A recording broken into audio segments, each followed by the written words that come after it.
Don't Hug Me I'm Scared is a viral web series featuring Muppet-inspired puppets in what initially appears to be a British kids' educational show. But over the course of the series, it becomes clear that everything is not as it seems, as the characters begin to question their own reality, and the episodes quickly descend into a horror fest.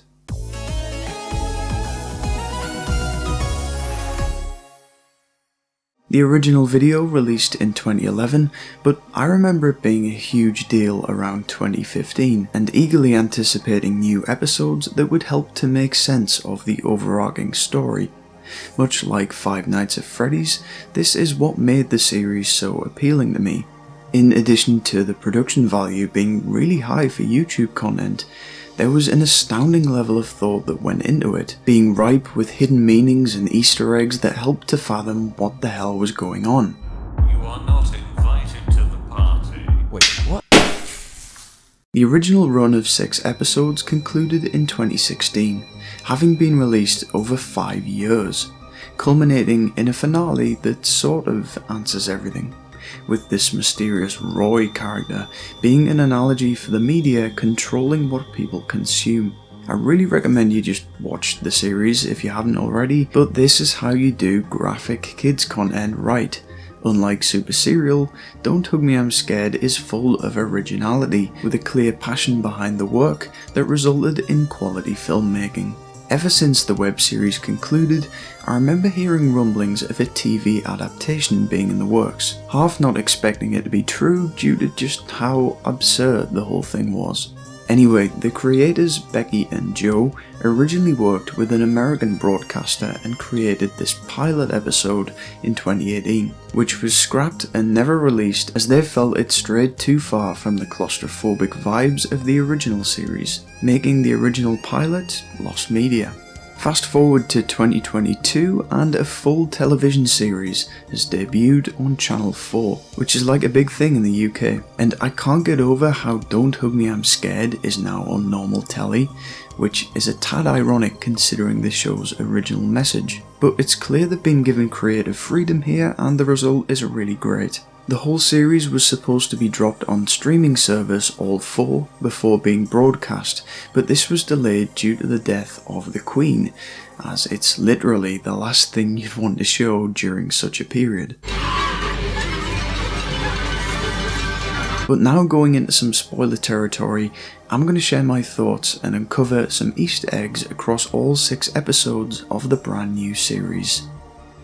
Episode 1, Jobs. First of all, I'm loving the new intro. There's so many aspects about this that scream familiarity, and it's probably because it's so goddamn British.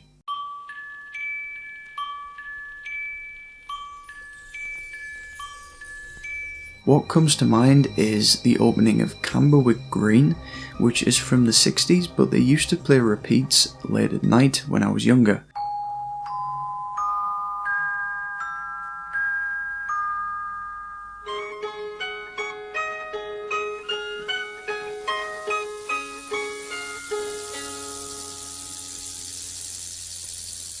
Along with the likes of Bagpuss and the Clangers, which was an intriguing experience at the time. Also loving the sound design as the dark undertone is suddenly overshadowed by the main theme.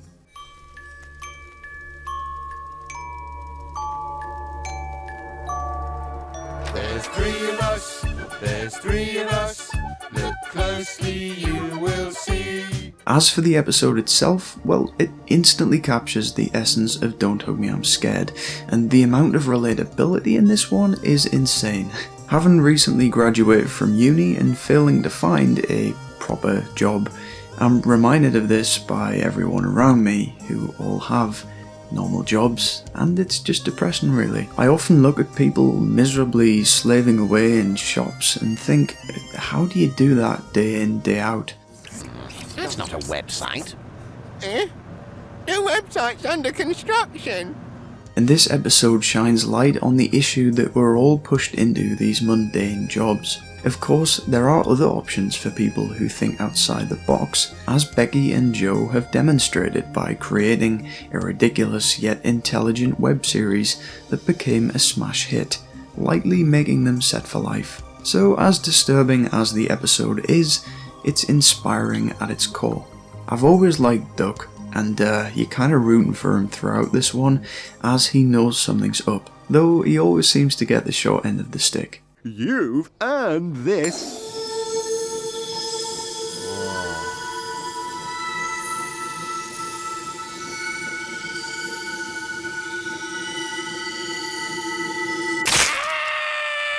What an ending. Episode 2, Death. Duck's unlucky spell continues into episode 2. Well, I'm dead. And it's not the first time. Yeah, this one's morbid as hell, and I love the switch from jobs to death in the span of 2 episodes. What I particularly admire is how they present death from the perspective of a child perfectly. Like when you're young, you get told someone is going into the ground, and it's like, what do they do? Can't you just go and get them back out? And that's exactly what happens here, with 0 consequences, which is hilarious on the surface, but yeah, this is what the outcome would be in the mind of a child. Hello. Oh, hi. I dug the old one back. But what do you mean? I thought you were supposed to stay in the ground. Oh, that was all a bit nothingy. Not really for me. Whilst the portrayal of grief and how people can turn up pretending to care about the person once they're gone, having barely seen them in life, is pretty accurate. Also, it's cool that the characters themselves are confused about what their relationship is supposed to be. Like, are they family, friends, or like do they just happen to share a house and not really like each other? What? I'm not the best friend. Yes, you are. I'm your best friend. I didn't. Yeah. We're close. I mean, I know you. I know which one you are. Look, I'm leaving you all my stuff. Yeah, but I don't want it. And the same can be said for many characters in kids' TV. The claymation creature attempting to fill the role of Duck brought my mind to the famous comedy duo Laurel and Hardy, as when the latter became ill and couldn't perform, they just got another guy to stand in, and they were like, yeah, this is exactly the same, nobody'll notice. Which clearly isn't the case, as hammered home here. There's 3 of us. There's 3 of us. Look closely, you will see. There's 3 of us. That's not here. There's 3 of us. Hold on, stop it. No, that's not here. You and me. No, not that thing. Yeah, it's basically the same. 3 of us. Just a blob. 3 of us. Episode 3, Family. Speaking of claymation, this episode marks the first appearance of Grolton and Hovrus, which is a programme the trio watch that's an excellent homage to Wallace and Gromit. Hovrus, it turns out my mother has left me £40 in her will. This is cause for celebration, my boy. Let's heat up some water. Not convinced? Well, this photo seems familiar. Meanwhile, picnic on the moon, perhaps? The best thing about this is the discussion about whether Grolton is the man or the dog in episode 3. I just realised. Brother's visit isn't until next month. Ow! Wow, what a twist. Not really. Grolton is the dog. No, Grolton is the man, Hovrus is the dog, I reckon. Oh, Grolton. Hey. I'm trying to watch. Grolton is the dog. No, Grolton is the man and Hovrus is the dog. Now stop talking. Watch your own screen. Which is so relatable as just about every person I've met has at some point confused Wallace for Gromit and vice versa. But the third episode is about family and once again nails it on the head, conveying how some families act like a cult that you're either not welcomed in or alternatively forced into. Hooray, Lily! There's nothing we like more than to help. Is he talking to us? Yes, he is. And now I am too. These hideous things are like so familiar, and the closest comparison I can think of is Tots TV. I'm the Tot. Tom. We stay together every day. But I swear there's something else where they're like siblings and have similar names, but I can't quite think of it. Oh, and in a big twist, Roy turns up in this one.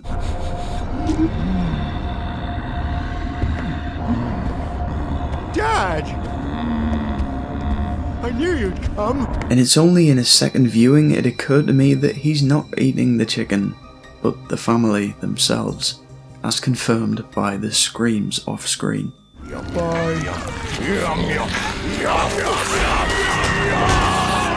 As to what that means for the character, I've absolutely no idea, but there's such a good message in there amongst all that other stuff. And why is it that Duck cleanly finishes every episode so far?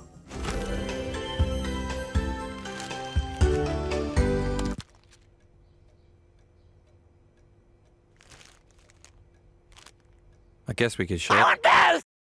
Moving on to episode 4, Friendship. Each intro has slight variations, but this one has got to be the most abrupt and amazing. And every day's a new surprise. When you're learning with us guys. We live in an actual nightmare! First of all, the computer returns from the original series and has a decent role. You can also see the clock in the background, and I think every one of the teachers are in there somewhere. But this one's really interesting as you've got this eagle character who's trying to teach the trio about friendship, with the twist being that although he knows all there is to know, his own social life is a complete dumpster fire and he's losing the plot. Looks like a tumour. And he stinks.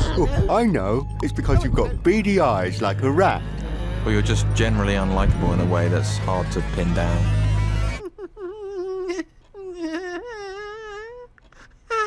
What? What's he doing? Looks like he's in pain. You can just tell that someone's met a guy exactly like this at a talk or something, where they tell everyone else how to live and really have no right to. Well, would it surprise you to know that the guy in that story was actually... You. Me? They've managed to find the most irritating voice that sounds like it's on the verge of breaking all the time, which is perfect for the character. As always, there's a good message near the end of the episode, which is that if your mind makes you think that everything's bad, there's just a worm in your brain. Try not to worry, you aren't completely insane. Just remember, there's a worm in your brain.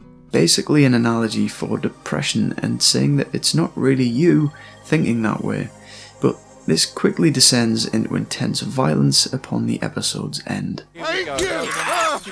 I'm dealing with you! I don't want to do this anymore. Episode 5, Transport. I love this next episode because it's the penultimate one, so we see reality start to break apart once more. And Red Guy is totally relatable in this opening. Like when you look around and think, what the hell am I doing with my life?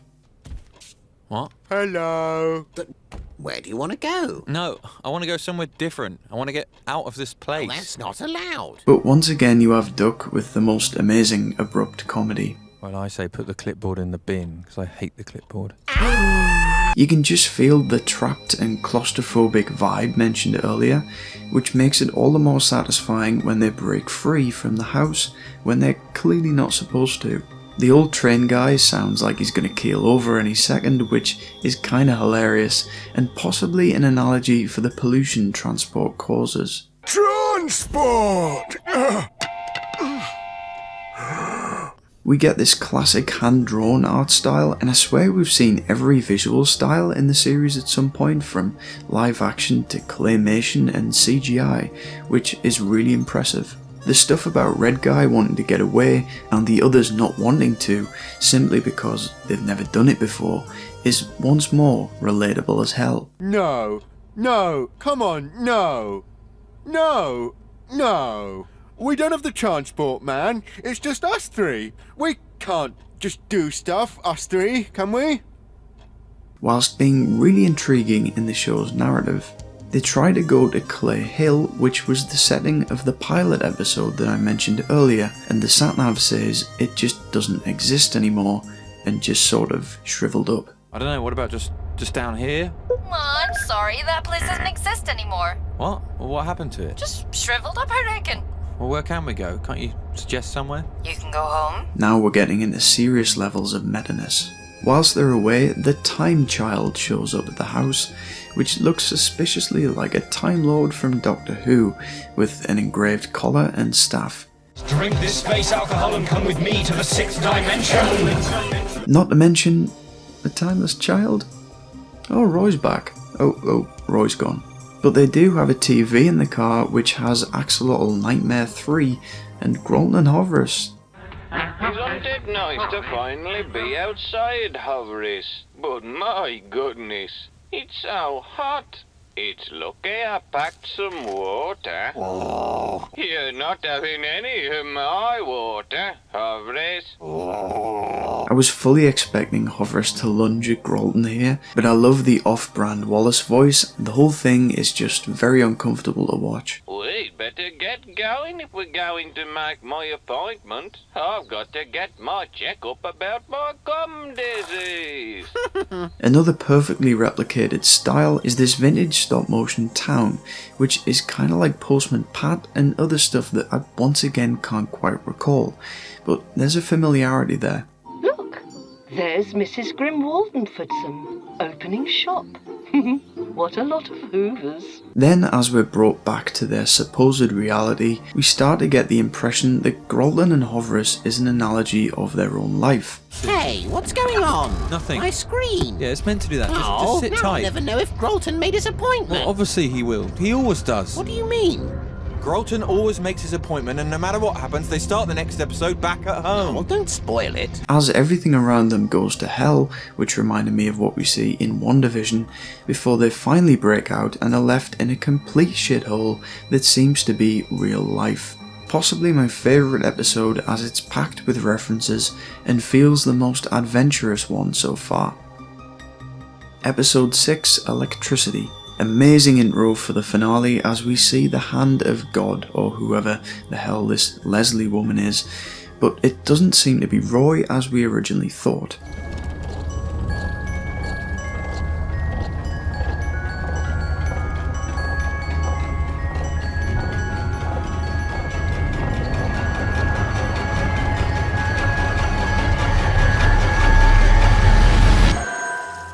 But the final episode is about electricity, and this seemingly throwaway line about Yellow Guy being powered by batteries is actually, really important, as you'll see. No, stupid. You're not run by batteries. Isn't he stupid? He sure is. No, I have batteries. See? Oh, God. We get a sort of intelligent Patrick moment as Yellow Guy suddenly gains astounding intelligence, and this ends up being the key to solving their whole reality. It's very similar to the finale of the web series, with Yellow Guy coming so close to finding out what lies beyond all this. Much like Red Guy, only to just fall short and painfully be left exactly where they started. This Leslie person is the only live-action human character we've seen in the entire series, and I love how she hands Yellow Guy this inscribed book, which you can only imagine holds the secrets of the universe, which is promptly shredded.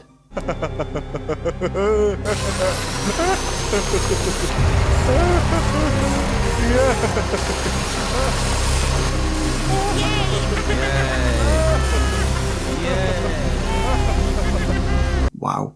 Don't Hug Me I'm Scared is something I'd describe as not so much horror, even though there are such elements, but more evocative than anything. Yet at the same time, you're left thinking, what the hell did I just watch? And that's my review of Don't Hug Me I'm Scared, the series, and I mean that in the best way possible.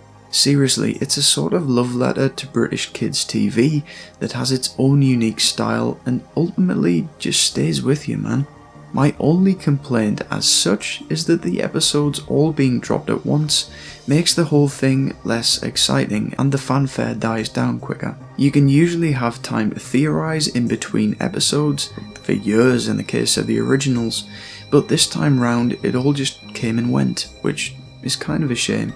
These characters have been around for over a decade, so it's really surreal to see them now baked into the medium that they once parodied. Anyway, if you enjoyed this video, check out Don't Hug Me I'm Scared if you haven't already, and leave your thoughts down in the comments section below. Please like and subscribe for more content like this. Thanks for watching.